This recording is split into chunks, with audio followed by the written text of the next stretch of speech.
Welcome back to the best shaped state of Michigan. My name is Costa and I live in Macomb Township, Michigan in zone 6B. And today I'm going to bring you my short and simple version of what I'm calling my spooky season fall lawn care guide for cool season grasses.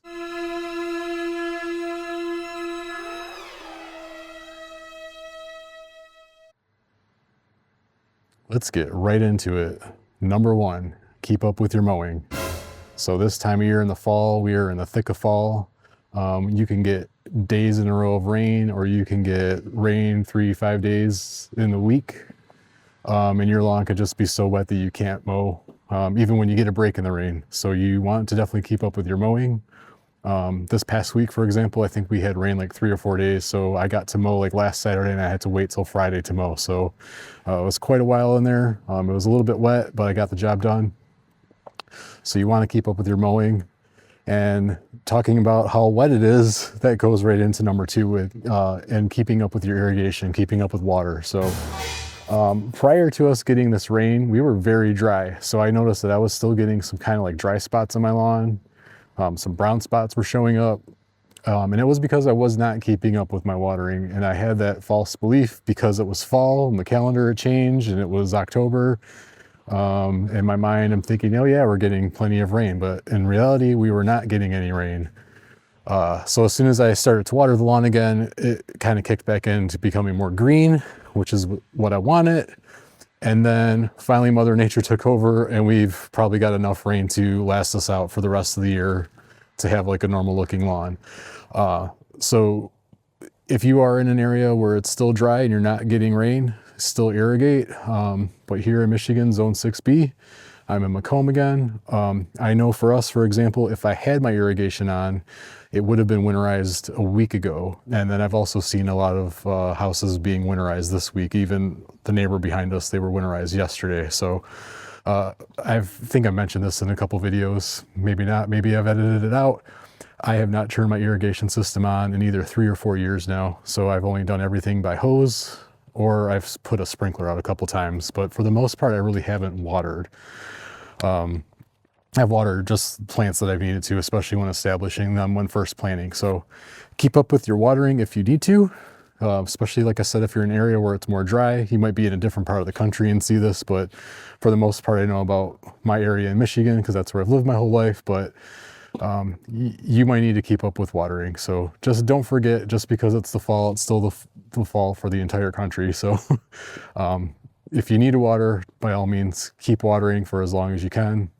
But keep an eye on your first frost dates too. So that's going to take me into number 3, not first frost dates, but number 3, you're going to notice I don't have any leaves here. And that's because I mowed yesterday and I did a double mow with my Ego. So I bagged everything up twice.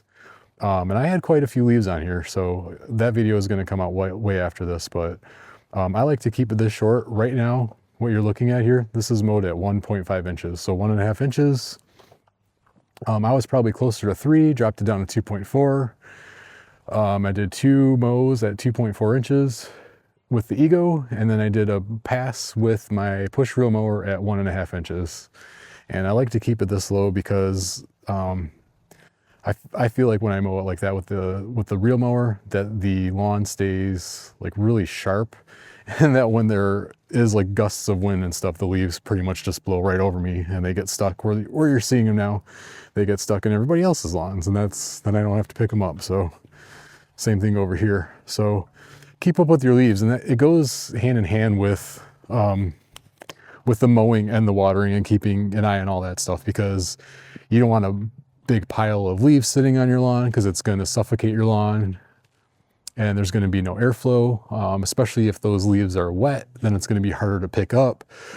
It makes it harder on your mower to pick them up, or if you're using something like the Toro leaf vacuum, I know that does not do very well picking up wet leaves. Ask me how I know. I'm on my second Toro leaf vacuum because the first one I blew out the motor by picking up wet leaves with it, so that was not good. So definitely have my eye on some of the new battery ones. I think Ryobi's got one or two, and then I'm pretty sure Ego's coming out with one.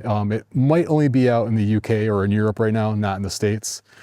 So that's going to be next for me. So keep up with your leaves.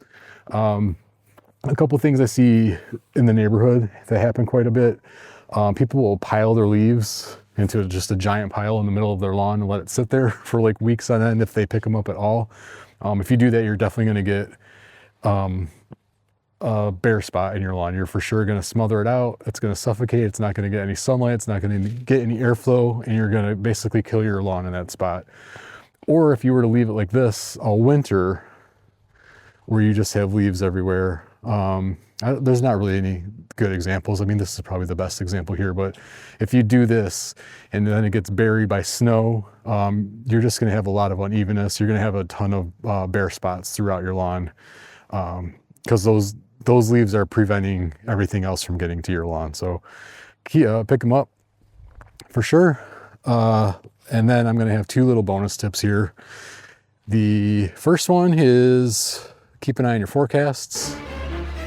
So this kind of goes hand in hand with everything else, the mowing, the watering, picking up your leaves. So keep an eye on your forecast, because you're going to need to time your mowing or your irrigation if you're still irrigating with your forecast. You don't want to be irrigating on a day that you're going to get a storm, or when you're going to get rain for multiple days in a row.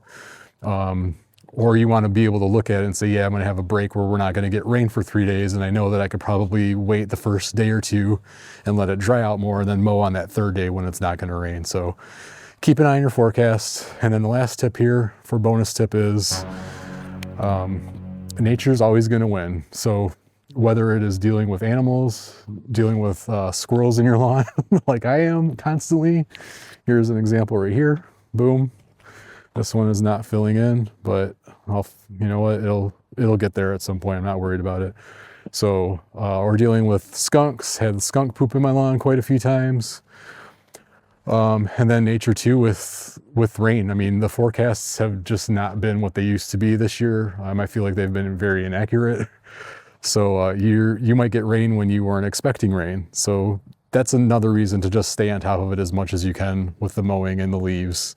Because forecasts are just, they're forecasts. They're not 100% accurate. So we've had rain a bunch in the past 2 weeks when there was no rain in the forecast at all. And then all of a sudden it just shows up on the radar and there's rain. So that's it. I just wanted to keep it as simple as possible. All right, that's going to wrap it up. I really just wanted to make a couple points here with the mowing and the watering and picking up the leaves. And then really the bonus points are kind of not necessarily no-brainers, but they're kind of like unspoken because they kind of go with everything else. So they go hand in hand with keeping up with the mowing. So definitely keep an eye on your forecast, but you should be doing that all year anyways. And then just, always in the back of your mind that no matter what you're doing, that nature's always going to win in the end. So we can only do so much. We can only control the things that we can control. So we can control our mowing, we can control when we irrigate, and we can control picking up our leaves, but we can't control when we're going to get the good rain, the good irrigation with the free nitrogen.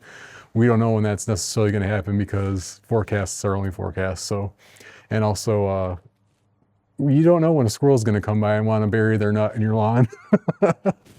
This seems to be one of their favorite spots here where they want to bury their goods for the winter time. So, that's it. Going to keep it short here. Happy spooky season. Enjoy the last week of it here. And I guess we're going to be ready for Mariah here on November 1st.